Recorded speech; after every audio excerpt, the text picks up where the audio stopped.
Hello friends, কেমন আছো তোমরা সবাই? জানাচ্ছি স্বাগতম। এই আজকে আমাদের সাথে লাইভে কি দেয়া আছে জানিস? আরে আরে সানাস ঠিকদার রয়েছে আমাদের সাথে আজকে। দে লাগা। তুই লাগা, আমার লজ্জা করে।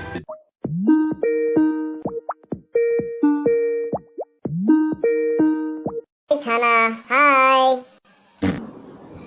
Hello guys. ছানা, আমি আমার নিজের সম্বন্ধে একটু বলি। আমি বাংলা নিউজ প্রেজেন্টার। তুমি? আমি একটা মাগি। আমি একটা মাগি। আপনার কি প্রবলেম? আপনার কোনো প্রবলেম আছে?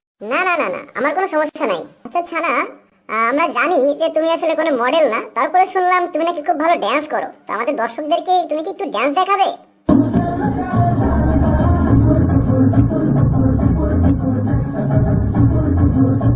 তোমার চুলগুলো দেখেছি অনেক বড় বড়। তুমি কি চুলগুলো কি কাটো না, না নাকি ওইটা তোমার স্টাইল? হ্যাঁ, আমি বাল কাটি না। আচ্ছা ছানা, তোমার জানালার পর্দা নড়ে চড়ে কেন? তুমি কি পাদ মারতেছো নাকি? আচ্ছা, আমি এখানে বসে যদি পাপ দেই, জানালার পর্দা কেমনে নড়বে? মানে কেমনি? আচ্ছা ঠিক আছে, সেটা মেনে নিলাম, কিন্তু তুমি পাদ না মারলে ওইটা নড়বে চড়বে কেন? এইটাই তো বুঝলাম না। আচ্ছা ঠিক আছে, দেখা যাবে, দুজন একসাথে পাপ দিব, ঠিক আছে? তোমার ফোঁটাগুলো কিন্তু অনেক বড় বড়। আই মিন তোমার নাকের ফোঁটা। আচ্ছা, বড় তো ওয়ার্ড, আমার নাকের কাছে তোমারটা ছোট বেশি। ছানা, তুমি কিন্তু আমাকে এইভাবে অপমান করতে পারো না। মানুষ কিন্তু ছোট থেকে বড় হয়, বিষয়টা একটু মাথায় রাখবা কিন্তু। যাই হোক, বাদ দাও। আমাদের বাংলা টম টিভির দর্শকরা তোমাকে একটা প্রশ্ন করেছে। প্রশ্নটা হচ্ছে রাহুল আহমেদ করেছেন। তার প্রশ্নটা আমি পড়ে শোনাচ্ছি। সানা শিকদার খান কি? থাপ্পড় দিয়ে দাঁত ফালা দিব তোমার। আরে তুমি হুদাই হুদাই রাগ করো কেন? সেটা তোমার কাছে যে গাইছে যে তুমি আসলে খাও কি? আচ্ছা ছাড়া, তুমি শাকসবজির মধ্যে কি খাও? যেমন মূলা। আমি মূলা খাই না, আমি টোটালি মূলা খাই না। তো ছাড়া তুমি আর কি খাও? তুমি নিজের মুখে একটু বলো তো শুনি। আর বেগুন।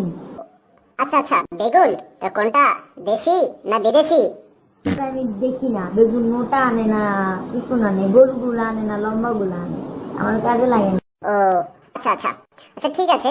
আচ্ছা, তোমার মতো যারা বেগুন প্রেমিক, তুমি কি এই বেগুন প্রেমিকদের সম্বন্ধে কিছু বলতে চাও, বা তাদের উদ্দেশ্যে কিছু কি বলতে চাও? গবেষণা করে দেখা গেছে বেগুন থেকেও এইডস হতে পারে, সময় থাকতে সাবধান হন। আচ্ছা ছানা, তুমি যে প্রতিদিন এই যে ফেসবুক লাইভে আসো, এই যে অশ্লীল অশ্লীল কথাবার্তা বলো, এগুলা তুমি আর কতদিন করবা? কতদিন তুমি এইভাবে লাইভে আসতে থাকবা? সারা জীবন, আমি যতদিন বাঁচবো ততদিন। আচ্ছা, তুমি যে প্রতিদিন রাতে এই যে মধ্যরাতে লাইভে আসো, তোমার কি মনে হয় না তোমার মাথায় একটু প্রবলেম আছে? আমার তো মনে হয় তোমার মাথায় প্রবলেম আছে। সবাই এখন বলবেন পাগল হয়ে গেছি, বলবেন পাগল হয়ে নেই। না, শুনলাম তুমি নাকি হোটেলে যে মানে করতে যাও। দেখছেন ভাই কোনোদিন? নাকি আপনি নিজে যান? আপনি নিজে না গেলে কিভাবে জানেন? আপনাকে আমি গালি দিব? আরে আরে, রাগ করো কেন? আর কেন এবার এতটা মেজাজ দেখাও তুমি? আমাদের লাইভে আসছো, আমরা যে একটা প্রশ্ন তোমাকে করতেই পারি, তাই না? এটা তো মেজাজ দেখানোর কিছু নেই। আবারও তোমার কাছে সেম টাইপের একটা প্রশ্ন। ছানা, তুমি নাকি বিকাশে টাকা নাও করার জন্য, মানে বিকাশ করতে? What do you mean by that? What do you mean? বিকাশ করতে মানে একটা থাপ্পড় দিয়ে গাল ফাটাই দিব আপনাকে, বুঝছেন? আপনার লজ্জা শরম নাই? আর কেন এবার এতটা মেজাজ দেখাও তুমি? আমাদের লাইভে আসছো, আমরা যে একটা প্রশ্ন তোমাকে করতেই পারি, তাই না? এটা তো মেজাজ দেখানোর কিছু নেই। হ্যাঁ না, তোমাকে নাকি তোমার আম্মু একবার তোমার চাচার কাছ থেকে কটন বাট নিয়ে আসতে বলেছিল। তুমি নাকি কি একটা মজার কাহিনী করেছিলে, বলবা নাকি আমাদের দর্শকদের সেই গল্পটা? আমাকে একবার আমার ফুপি বলতেছিল যে তো চাচুরে যা বল দুটো কটন বার দিতে। আমি যা বলতেছি কন্ডম বার দিতে বলছি। কন্ডম বার দিতে বলছে মানে? ব্যাস ব্যাস, আর শুনতে পারছি না ছানা। আমি আজই এই চাকরি ছেড়ে দেবো। এটা কোনো শো হলো? এটা কোনো লাইভ শো হলো? ধর, আজই ছেড়ে দেবো চাকরিটা। না, আমি তোমাকে ভালোবাসি না। এ আমি কি করলাম? না না না।